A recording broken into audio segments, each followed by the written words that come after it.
Boa tarde, estamos de volta com mais uma palestra. Essa que será a última, né, do nosso encontro do 3DBB na sua segunda edição, a nona palestra, que terá como tema regulação de manufatura aditiva de dispositivos médicos. Teremos como palestrante a Vivian Cardoso de Moraes Oliveira. Ela é engenheira eletricista pela UFCG, a Universidade Federal de Campina Grande, como mestrado e doutorado em engenharia biomédica pela Unicamp.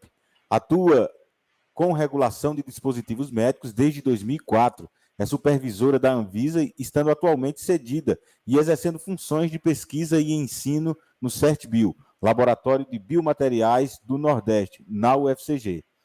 A partir de agora, né, nos próximos 45 minutos, vocês vão ficar com a palestra da professora Vivian e lembrando que vocês podem participar, podem mandar perguntas e aí no final ela vai interagir respondendo às dúvidas de vocês. Boa palestra, seja bem-vindo e boa tarde, professora. Boa tarde a todos. Muito obrigada pela apresentação, Aldair. Eu fico muito feliz do convite que foi feito para eu poder conversar com vocês aí nesse tempinho que a gente tem sobre essa regulação de manufatura aditiva no Brasil, né, com foco na saúde. Então, eu acho que o Aldair já apresentou a palestrante, né? Então eu posso já entrar direto no que a gente tem para discutir nesses próximos minutos. Então, durante essa apresentação, a gente vai falar um pouquinho sobre o contexto, do que a gente está falando de manufatura aditiva, em que contexto ele está inserido, tá? Porque não é toda manufatura aditiva que vai ter um processo de regulamentação, tem um contexto específico, na qual esse processo de manufatura aditiva precisa ser regulado, e é uma regulação do Estado, né, realizada por uma agência reguladora. Vamos falar das regulamentações pertinentes, ou seja, uma vez definido que é necessário se fazer essa regulamentação, quais são os critérios, os requisitos que precisam ser atendidos para atender essa regulamentação, e depois a gente vai falar um pouquinho sobre produtos personalizados, tá? Que é onde a manufatura aditiva mais tem um peso no contexto desse processo produtivo. Tá? Então, qual é o contexto quando a gente fala da regulação de manufatura aditiva? Então, primeiro é nesse contexto que a gente vai abordar nesses 45 minutos, é no contexto de produtos médicos. Tá? Então, você tem o uso de manufatura aditiva em várias áreas da indústria, né? Na indústria automobilística, na eletrodomésticos, é possível você ter alguma etapa que seja com manufatura aditiva, mas o que a gente vai abordar, e naquele contexto onde tem essa regulação discutida nos próximos minutos, diz respeito à manufatura aditiva aplicada em produtos médicos, ou seja, produtos de interesse à saúde. Quando eu falo médico, não é apenas médico, você engloba, isso é uma definição que está na RDC 185 de 2001, a resolução da Anvisa, e tem uma definição oficial desse produto médico. Vocês vão ver que ele engloba também produtos laboratoriais, odontológicos, fisioterápicos, ou seja, são produtos de aplicação na área da saúde. Tá? Então, nessa definição e nesse contexto do que é um produto médico, ele é um produto para a saúde, tá? De aplicação na saúde, tal qual como um equipamento, aparelho, um material, artigo ou sistema de uso e aplicação médica, odontológico laboratorial, destinado à prevenção, diagnóstico, tratamento, reabilitação ou anticoncepção, né? Que não utiliza em seu meio, não utiliza meio farmacológico, imunológico ou metabólico para realizar sua função, podendo, entretanto, ser utilizado, ser auxiliado, né, em suas funções por tais meios. E aí a gente tem uma variedade enorme de produtos que conseguem se enquadrar nesse conceito, né? E são os produtos que a gente chama na legislação brasileira, são os ditos correlatos, né? Conhecidos como correlatos, como está na legislação lá de 1973, quando esse termo foi definido e foi estabelecido na Lei 6360 de 1976, que esses produtos seriam produtos regulados pelo Estado, que iriam requerer uma aprovação, que é o que a gente chama de registro e notificação para sua comercialização. E tem aí uma variedade imensa tecnológica abarcada por meio dessa definição. E ele deixa claro que, embora ele tenha essa aplicação na área médica, na área da saúde, ele não utiliza meio farmacológico, imunológico e metabólico. E isso aí, na verdade, é colocado para diferenciá-los das drogas e medicamentos, de vacinas, que são outros produtos regulamentados, também de aplicação na saúde, são produtos de interesse à saúde, mas são regulamentados por outras outras normativas, né? Mas, no entanto, ele pode ser auxiliado por tais meios. Isso quer dizer o quê? Por exemplo, um exemplo de um estente cardiológico que tem algum fármaco empregado. Então, aquele fármaco, a função do estente independe dele ser um estente com fármaco ou sem fármaco. A função primária dele é a mesma. A existência ou não de um fármaco ali vai ser apenas auxiliar a função primária. Então, a função da droga ali é secundária. Então, você vai ter, sim, produtos médicos que têm fármacos incorporados, mas esse fármaco, ele obrigatoriamente, para que esse produto seja um produto considerado um produto médico, ele precisa ter uma ação secundária na função desse produto, né? Então, nesse contexto, nesse universo de produtos médicos, é que está centrada a obrigatoriedade de regulamentação.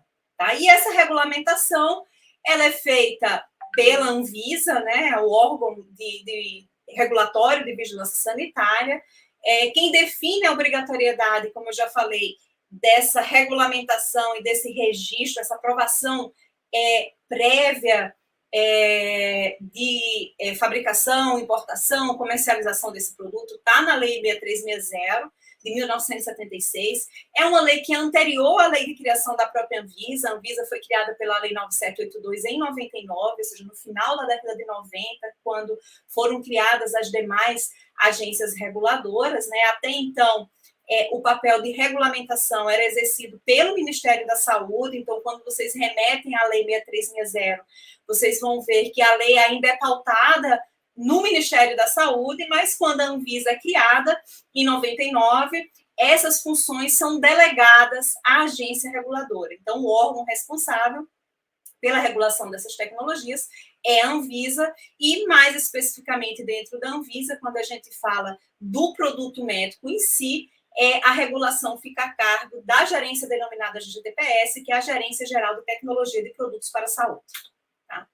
Então, eu acho que, antes de mais nada, a gente precisa esclarecer que a manufatura aditiva ela é apenas um processo produtivo a mais.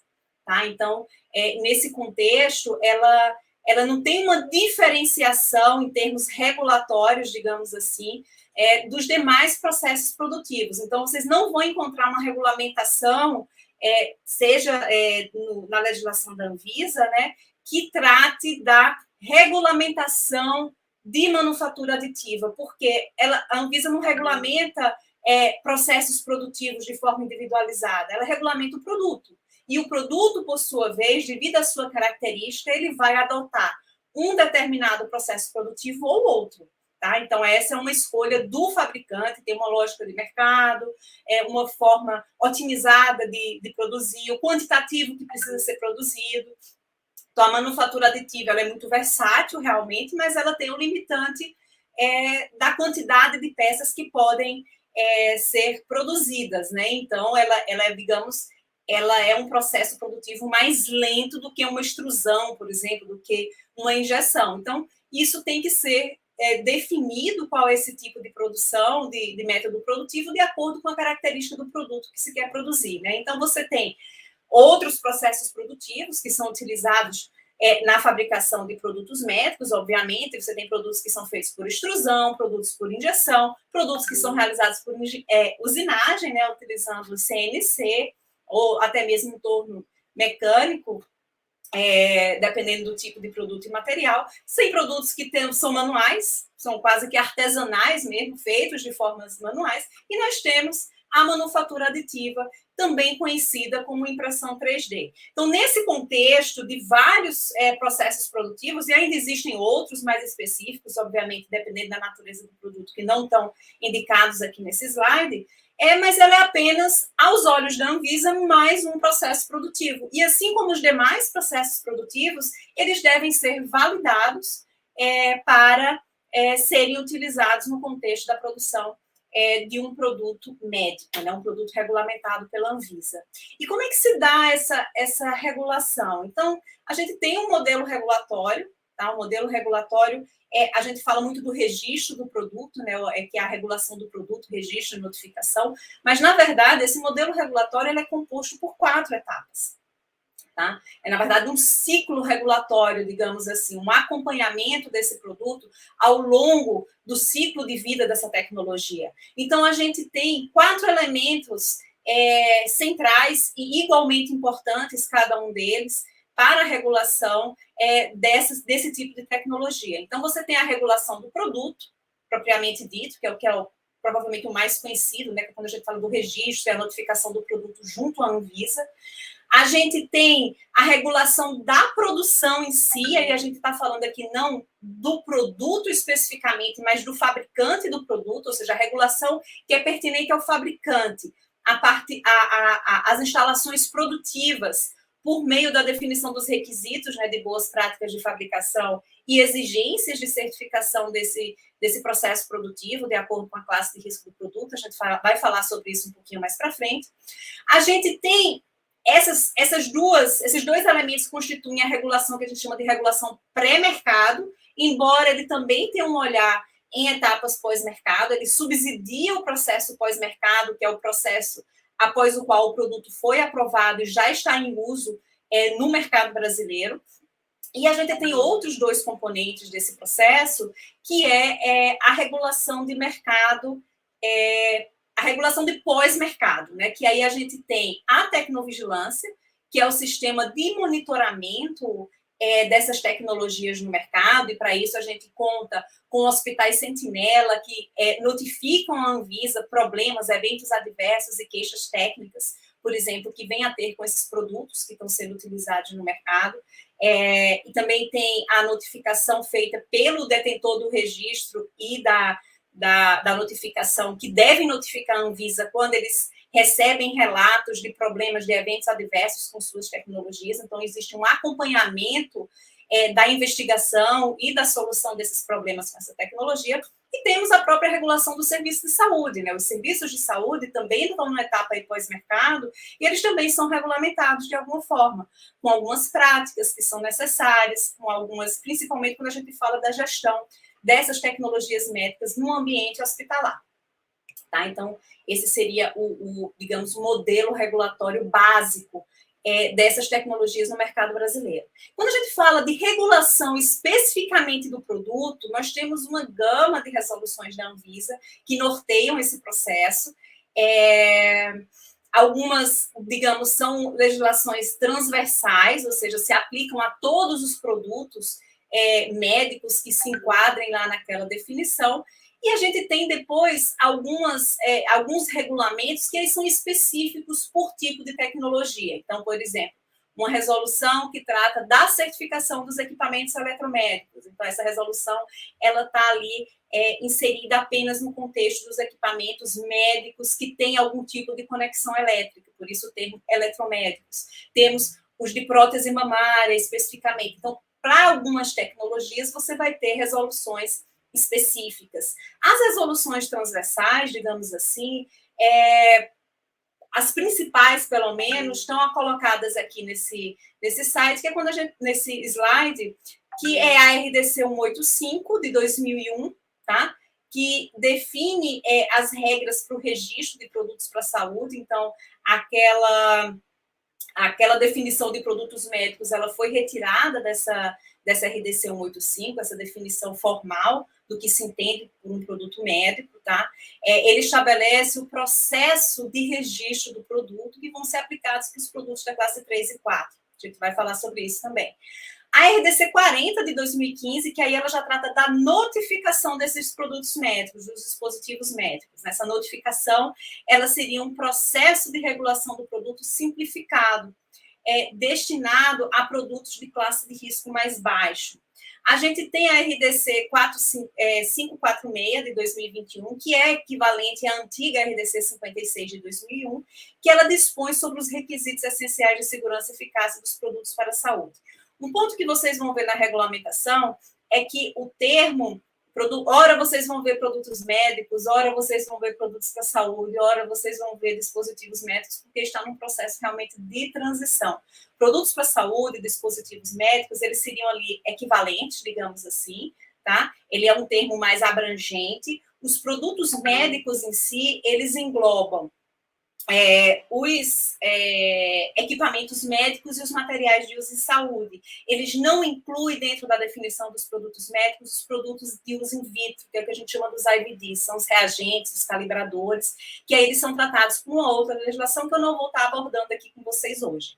Tá? Então, quando a gente falar aqui de produtos médicos, eu estou falando de dispositivos médicos cobertos pela RDC 185 de 2001, dentro do contexto dos produtos médicos que eu apresentei para vocês anteriormente. Então, essa resolução, a 546 de 2021, que ela dispõe sobre esses requisitos essenciais de segurança e eficácia, ela estabelece quais são os requisitos mínimos de segurança e eficácia que devem ser atendidos por essas tecnologias para que eles possam receber o registro, a notificação e possam ser comercializados no Brasil. Então, é uma resolução bem, digamos, abrangente, bem genérica, porque ela precisa abarcar uma variedade tecnológica muito grande de produtos, tá? Desde produtos que são estritamente mecânicos, de uma concepção muito simples, como um abaixador de língua, um curativo, até produtos mais complexos, implantáveis, tais como um marca-passo, uma ressonância magnética. Então, ele tem uma linguagem que permite você incluir essa diversidade tecnológica, tá? A RDC 305 de 2019, que ela dispõe sobre a regulamentação de dispositivos médicos personalizados, e é essa que a gente vai fazer um recorte no finalzinho da apresentação para falar um pouquinho mais sobre ela, porque, de certa forma, esse é o tipo de produto onde a manufatura aditiva mais tem ganhos, né? Mais faz sentido ser utilizado, embora você tenha produtos personalizados que não são produzidos por manufatura aditiva, tá? Mas a gente vai falar um pouquinho sobre ela. E também a RDC 548 de 2021, que aí ela trata da investigação clínica com dispositivos médicos que sejam conduzidos no país. Então, todos os produtos para a saúde, os produtos para a saúde que realizam algum tipo de pesquisa clínica, de investigação clínica, utilizando sujeitos de pesquisa no Brasil, com a pesquisa sendo conduzida no Brasil, ela requer, e isso numa etapa antes mesmo de se solicitar o registro, a notificação desse produto, ela requer que a Anvisa se manifeste, ou então, pelo menos, tome ciência da realização desses estudos, e os requisitos são definidos nessa RDC 584. Tá? Quais são os tipos de regularização que se tem, né? Então, primeiro, a gente precisa entender que a regulação de produtos ele é um processo guiado por riscos, tá? Então, esse risco, como eu falei, das 4 classes de risco, registro, notificação, tá? E você tem aí 4 classes de risco, classe de 1 e 2, classe 3 e classe 4, e o risco desse produto, essa classificação de risco, ela é em ordem crescente, ou seja, você tem uma classe de risco 1, ali você engloba os produtos que são de baixo risco, de baixo impacto na utilização. Então, o que seria isso? Um estetoscópio, uma seringa. Então, são produtos que, pela natureza, eles oferecem um baixo risco ao paciente. E à medida que essa categorização de risco vai subindo, chegando a um classe 4, por exemplo, que é o produto de máximo risco, isso quer dizer que é um produto que, geralmente, quem vai estar nesse universo dos classe 3 e classe 4, que são os produtos de alto e máximo risco, são os produtos de sustentação à vida, de suporte à vida, né? Os produtos implantáveis, marca-passo, alguns produtos ortopédicos implantáveis, produtos que utilizam fármacos, tá? Como ação coadjuvante no seu processo. Então, fica, então, definido que o registro, que é o processo mais completo de regulação de produto, ele é pertinente para os produtos da classe de risco 3 e 4, tá? E os produtos de notificação, que é um processo mais simplificado de regulação dessas tecnologias, são da classe 1 e 2, são produtos de baixo risco. Então, naquele modelo regulatório, não é que o produto de notificação ele não seja avaliado, na verdade, ele precisa ser reforçado o seu pós-mercado na tecnovigilância. Como ele oferece baixo risco, é aceitável que você monitore esses riscos numa etapa pós-mercado. Ao passo que os produtos de classe de risco 3 e 4, como eles têm um risco maior, geralmente são equipamentos de suporte à vida, você precisa ter uma certeza maior com relação ao controle desses riscos, ainda na etapa pré-mercado, embora ainda continue existindo, obviamente, as etapas pós-mercado para esse tipo de tecnologia. Então, o enquadramento sanitário é quem define o risco desses produtos, tá? Então, ele categoriza o produto quanto ao seu risco sanitário e ele é guiado por sua regra de classificação. E aí a gente tem como risco sanitário, o que é que se entende por esse risco?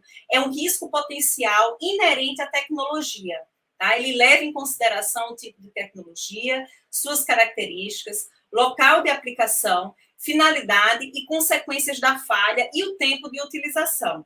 Então, esse enquadramento sanitário, ele segue mais ou menos, ele está definido na RDC 185, como é que você faz esse enquadramento, ele traz definições específicas, o que é que se entende por uma duração de contato, o grau de invasividade, a parte do corpo humano em que ele entra em contato, e ele é, então, baseado pela tecnologia associada desse produto, as consequências de possíveis falhas na utilização dessa tecnologia e a indicação e finalidade de uso. Então, tenhamos um exemplo, por exemplo, um produto que tem duração de contato curta com o paciente. Então, esse é um produto que ele tende a ter uma classificação, um risco sanitário mais baixo, comparado com um produto que vai ser de longa duração, um produto que vai estar implantado no paciente, que vai ficar ali por anos a fio em contato com o paciente. Então, esse produto, ele oferece um risco maior quando comparado com um produto de baixa duração. A mesma coisa com relação à invasividade. Se é um produto que não é invasivo, ou seja, ele é utilizado por fora do paciente, sobre a pele do paciente, ou entra em contato com mucosa intacta, né? não sem nenhum tipo de abertura ou de dano, e a parte do corpo humano também é importante. E aí chama a atenção a RDC 185 que produtos que entrem em contato, que sejam de longa duração, invasivos, e que entrem em contato com o sistema nervoso central e com o sistema circulatório central, eles tendem a ser os produtos de máximo risco, porque essas são as condições na qual esses produtos oferecem um risco maior aos usuários, aos pacientes. Né? Então, como eu falei, são 4 classes de risco. Então, classe 1 é o baixo risco, classe 2 é o médio, classe 3 alto, classe 4 é um alto, máximo, muito alto risco. Tá? E são 18 regras de classificação. Essas regras de classificação, você tem nas 4 primeiras regras, produtos que são não invasivos. Então, lembra lá da figurinha que a gente falou de grau de invasividade desses produtos. Você tem produtos que são não invasivos. Da regra 5 à regra 8 são os produtos invasivos, seja por orifícios naturais do corpo ou por orifícios artificiais criados, né, inseridos por meio cirúrgico, por exemplo. Eles vão estar nessas regras 5, 6 e 7. Os produtos ativos vão estar na regra de 9 a 12. Isso quer dizer o quê? São os produtos ativos, são aqueles que utilizam uma fonte de energia externa, diferente da energia gerada pelo próprio corpo humano ou pela gravidade. Então, aí você entra todos os equipamentos elétricos que têm algum tipo de conexão elétrica, seja por bateria ou ligados diretamente à rede, e também os que funcionam com outros tipos de energia, como energia cinética, com produtos pneumáticos, então entram aí também nessa categorização de produtos ativos. E aí nós temos regras especiais, que são regras específicas por tipo de tecnologia.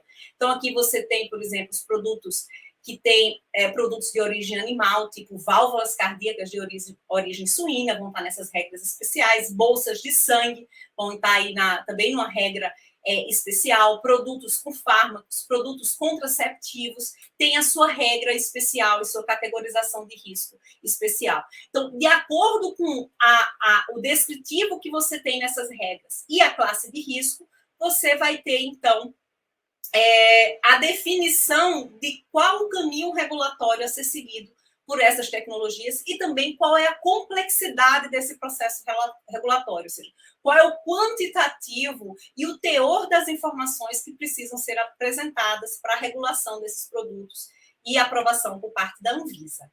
E aí, quando a gente vai para as demais regulamentações, a gente tem lá, lembra da figurinha, né, da produção das boas práticas de fabricação, né? Elas estão regidas pela RDC 16 de 2013, que define esses requisitos de BPF para dispositivos médicos.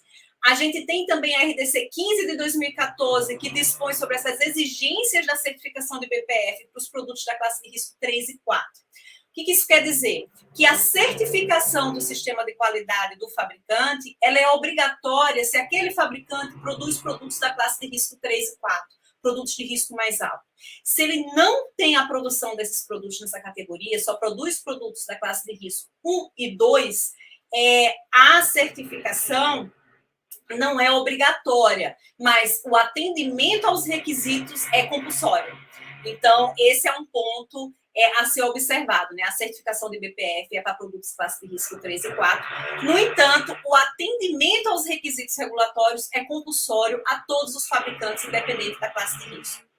O pós-mercado, como a gente já tinha falado, que é a tecnovigilância, o monitoramento dessas tecnologias no mercado, como ela se comporta, quais são as queixas técnicas, os eventos adversos, os acidentes envolvendo esses produtos, eles são regidos pela RDC 67 de 2009, né, que versa sobre as normas de tecnovigilância, que são aplicáveis aos detentores de registro de notificação. Então, eles são obrigados a monitorar essas tecnologias e, constatando problemas com elas no mercado, eles têm que comunicar à Anvisa o problema observado e a solução que está sendo dada, e a Anvisa faz um acompanhamento nessas tratativas. Né? E tem também a RDC 23, de 2012, que fala das ações de campo. Ou seja, o que são essas ações de campo? É quando há necessidade de se fazer uma correção de um produto que está no mercado, um recolhimento desse produto, e devido à identificação de um problema, como é que se faz um recall? Então, é a RDC 23, que define os critérios, em que condições, em que prazos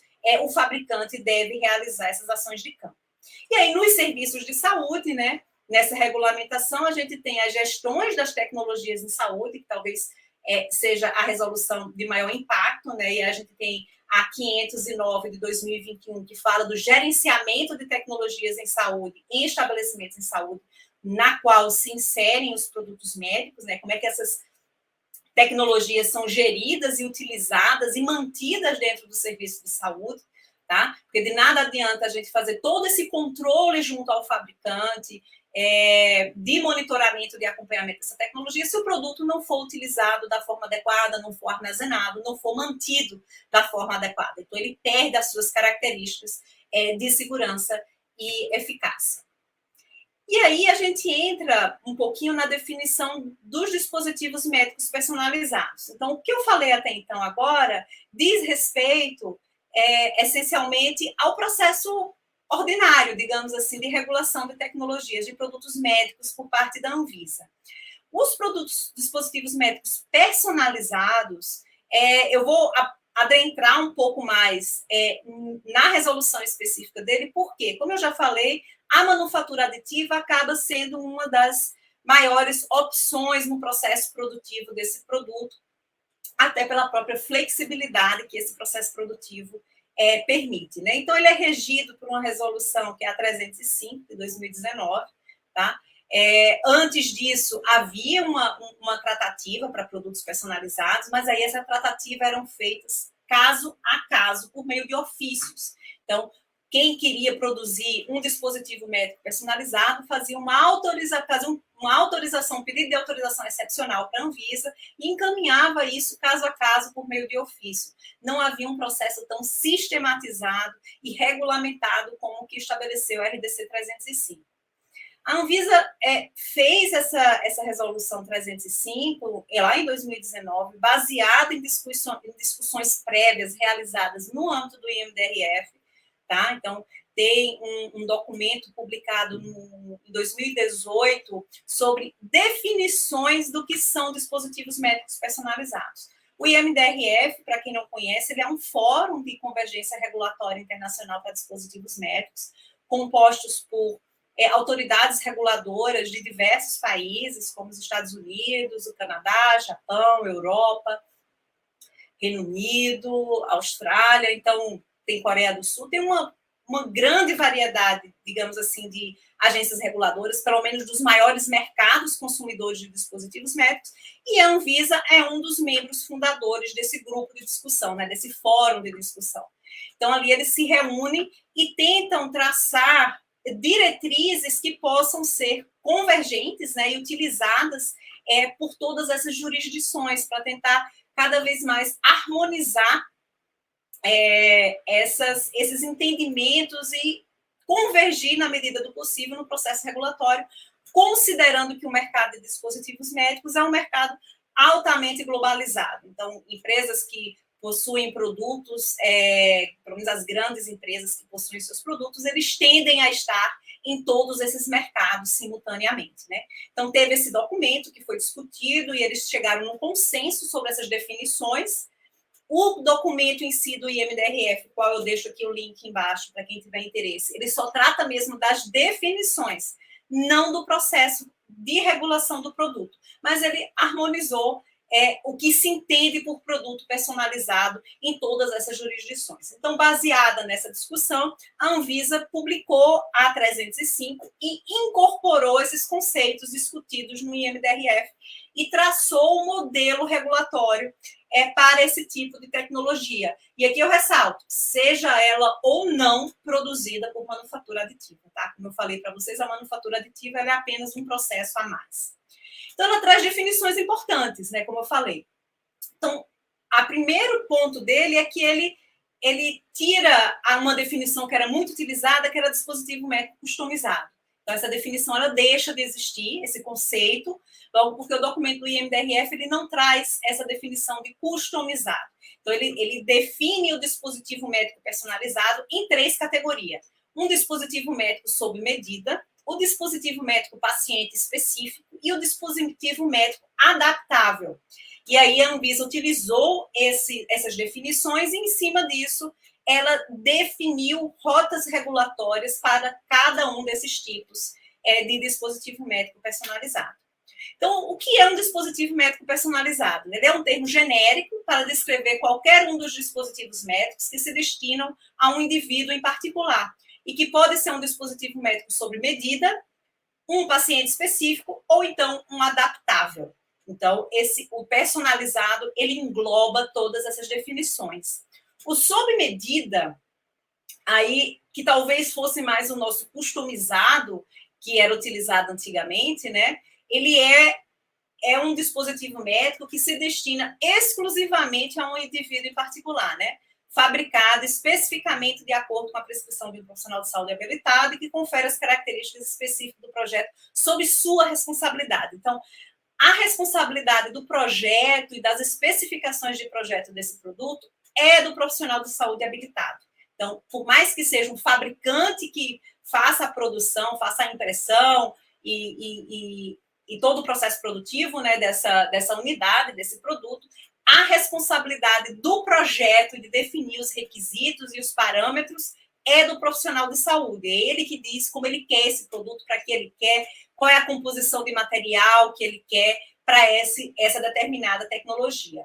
Então, é feito sobre a responsabilidade desse profissional, mesmo que o projeto possa ser desenvolvido em conjunto com o fabricante, tá? Tal produto se destina a atender uma patologia ou uma condição anátomo-fisiológica específica de um indivíduo em particular. Então, é um produto dedicado para uma pessoa específica e esse é o dispositivo médico sob medida.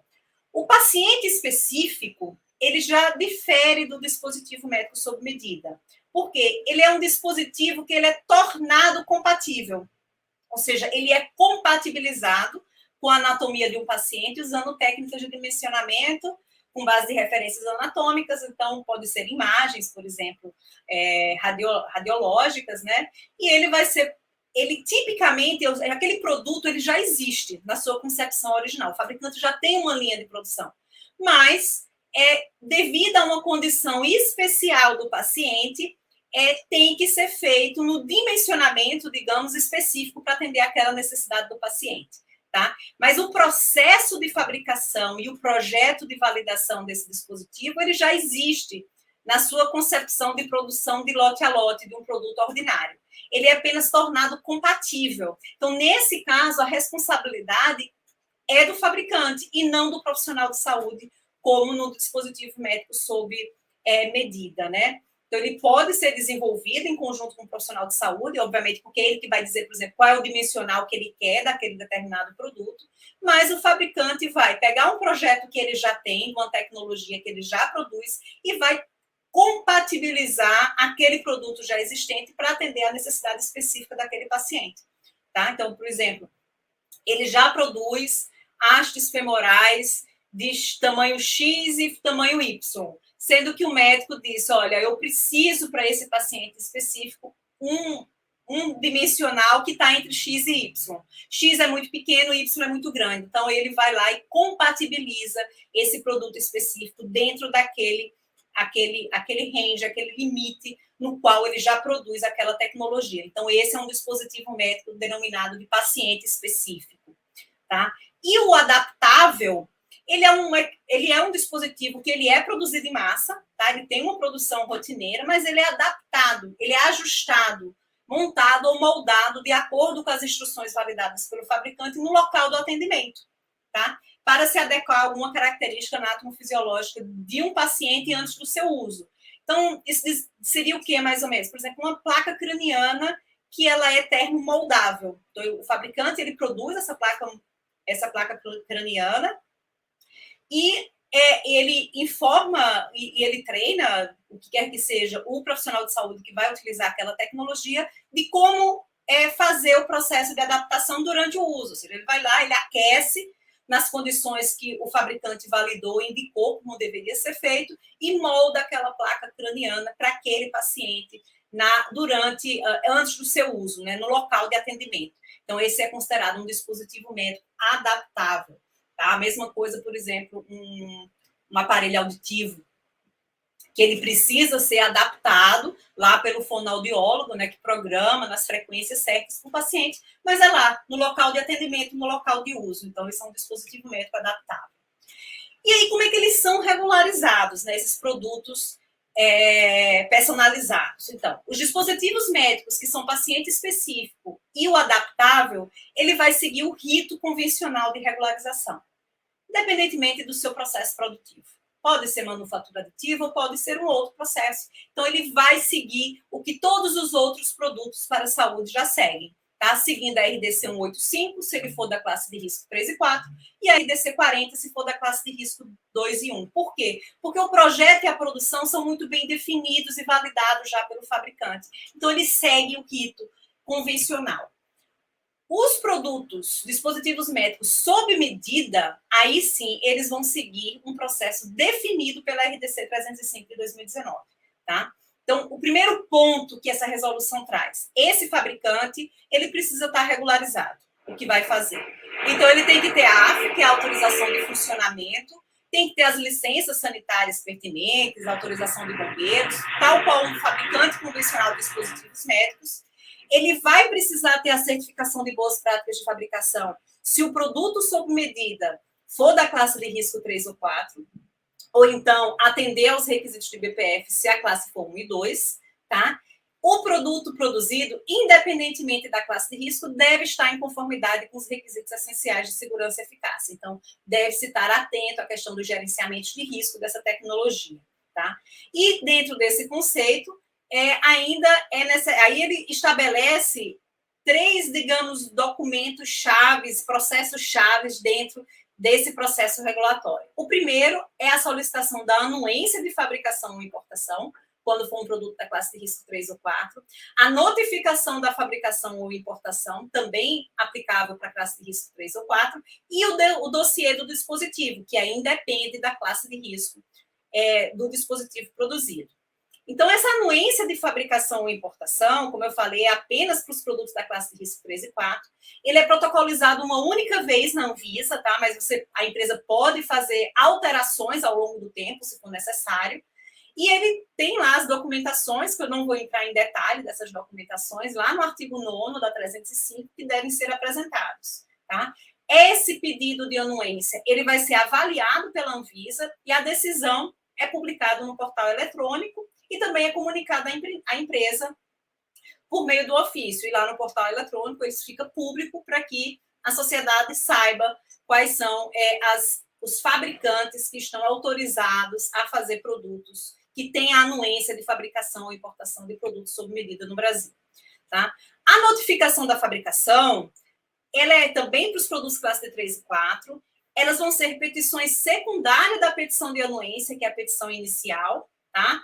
E ele deve ser protocolado antes da fabricação ou da importação do produto. A documentação está no artigo 10º, tá? E, nesse caso, ela é notificada para cada produto ou conjunto de produtos que vão ser produzidos. Então, a empresa vai importar ou vai produzir um determinado produto com o paciente, ele notifica a Anvisa. E ali ele vai trazer, obviamente, informações específicas daquele paciente, das especificações, de como é que é o projeto, os desenhos técnicos. E, nesse caso, não tem uma avaliação prévia pela Anvisa dessa documentação. Tá? Trata-se realmente apenas de uma notificação, eu estou notificando. A capacidade produtiva disso já foi, digamos assim, avaliada por meio da concessão da anuência daquele fabricante para realizar, para fabricar aquele produto. Então, ele notifica. Embora não tenha uma avaliação e uma aprovação prévia da Anvisa dessa notificação, a Anvisa pode fazer avaliações amostrais dessa documentação e, se for o caso, pedir complementação de informações nesse processo de notificação. E aí ele fala também do dossiê do produto. O dossiê do produto, ele deve ser mantido pelo fabricante, ele se aplica a todo o produto, independe da classe de risco, é classe 1, 2, 3 e 4, tá? E ele coloca lá no artigo 11, né, que para fabricar ou importar esse dispositivo sob medida, o fabricante, seja ele nacional ou então o importador, né, do dispositivo, deve manter um dossiê para cada um desses dispositivos, tá? E aí, no artigo 11, ele lista qual é a documentação que deve integrar esse dossiê. Essa documentação fica de posse do fabricante e a Anvisa pode requisitar, seja numa etapa pós-mercado, na atividade de tecnovigilância, ou naquela revisão por amostragem, avaliação por amostragem das notificações, a apresentação de determinadas informações específicas. Além disso, o fabricante precisa o quê? E o importador, né? Manter a rastreabilidade desses dispositivos até o usuário final, ou seja, a rastreabilidade tem que ser mantida até o paciente que está com aquele produto, então ele tem que ter um registro interno daquele produto que foi produzido, onde aquele produto está, com que paciente, tá? Para as classes de risco 3 e 4, ele ainda tem que fornecer 3 etiquetas de rastreabilidade, e o artigo 13 especifica essas rastreabilidades. Embora ele não seja regulamentado pela RDC 185, a rotulagem desse produto deve estar em conformidade com a RDC 185, né? Com a informação de que se trata de um produto sob medida, e o fabricante deve também cumprir os requisitos de tecnovigilância, que é o monitoramento pós-mercado que está estabelecido lá pela RDC 67 e pela RDC 23 de tecnovigilância de tecnologias médicas. Então, assim, é um processo, digamos, ele ganhou corpo frente ao que era feito antes, que era só um ofício de notificação e de comunicação com a Anvisa. Agora, ele tem regras bem definidas de como tem que ser feito.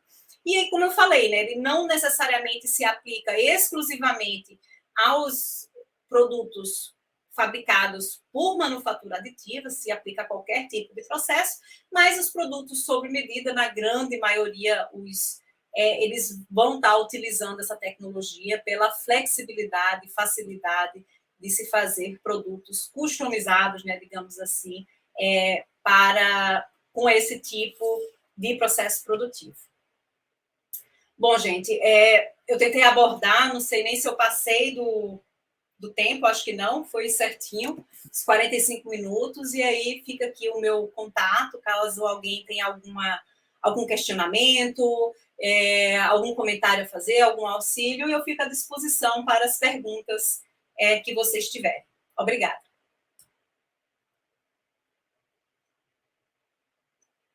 Eu vou parar aqui o meu compartilhamento. Portanto, acabamos de acompanhar a palestra com a Vivian. A gente agradece, Vivian. Já estamos com o tempo um pouco estourado, então a gente vai encerrando por aqui, agradecendo a você pelo excelente trabalho, pela excelente palestra que ministrou. Muito obrigada. Vamos dando sequência à nossa programação, como trouxemos anteriormente. Essa foi a nossa última palestra, mas daqui a pouquinho teremos mais um Keynote e você será o nosso convidado para acompanhar junto conosco. Vamos fazer um breve intervalo e a gente volta daqui a pouquinho.